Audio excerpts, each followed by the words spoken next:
हर हर महादेव दोस्तों, मैं नवनीता वशिष्ठ। महाकुंभ चल रहा है और जो शिवरात्रि तक का ये 45 दिन का जो उत्सव है बहुत ही विशेष और श्रेष्ठ होता है। बहुत से लोग बहुत ज़्यादा कोशिश कर रहे हैं महाकुंभ में जाने की, वहाँ पे स्नान आराधना करने की। ये बहुत ही प्रॉस्परस डे होते हैं जब आप डिवाइन से बहुत अच्छे से कनेक्ट हो पाते हैं और आपकी जो भी एनर्जी है वो बहुत ज़्यादा पावराइज होती है। अभी बहुत सारी खबरें ऐसी आ रही हैं कि महाकुंभ में भगदड़ मच गई या वहाँ पर कुछ मिस हैपनिंग हो गई, भीड़ बहुत ज़्यादा आ गई है।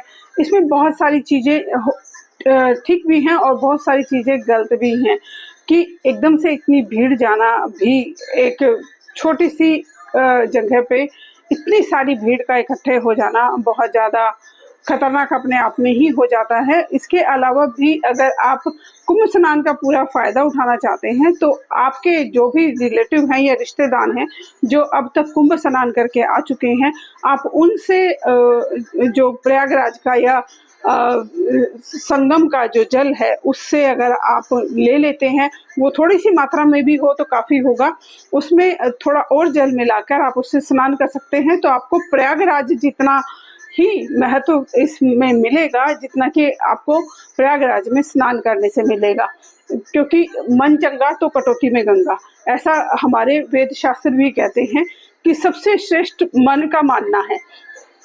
इसके अलावा अगर आप ये भी नहीं कर सकते या कोई आप नहीं लेना चाहते किसी से जल, तो आप इसके अलावा आप मानसिक स्नान भी कर सकते हैं।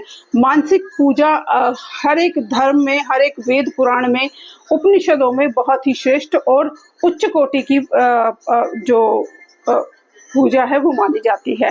आप बिल्कुल वैसे ही 3 डीप ब्रीथ लेके इनहेल एक्सहेल करके आप एक मेडिटेशन में बैठ जाइए और आप विजुलाइज कीजिए कि जैसे आप कुंभ में स्नान कर रहे हैं या वहाँ पर जा रहे हैं तो आपको कैसा अनुभव हो रहा है। आप वहाँ के मंदिरों में, देवालयों में, शिवालयों में दर्शन कर रहे हैं। जब आप उस जल को स्पर्श करते तो आपकी कैसी सेंसेशन और कैसी आपको फीलिंग महसूस होती है, ये सब चीज़ों का आप अभ्यास करेंगे तो ये मैं बिल्कुल दावे के साथ कह सकती हूँ कि आपको कुंभ स्नान में जिनको इतना मज़ा नहीं आया होगा जितना कि आपको मानसिक स्नान में मज़ा आएगा।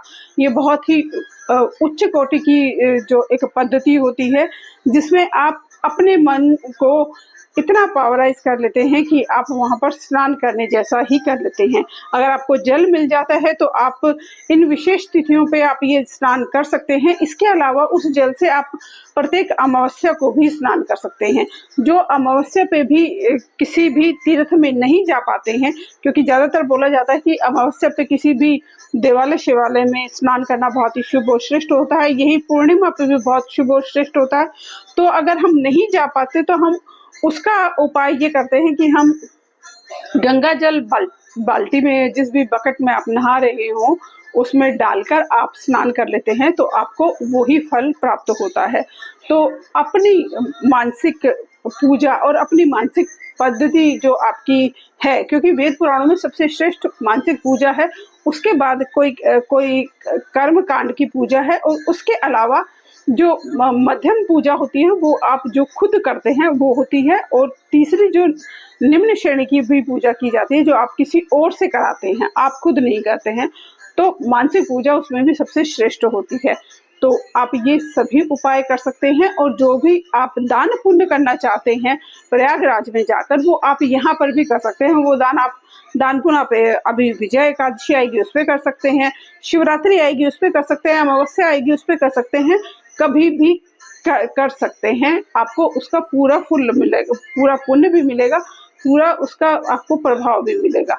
बस ये छोटे छोटे उपाय हैं जो आप इनके कर सकते हैं और उसका भरपूर लाभ उठा सकते हैं।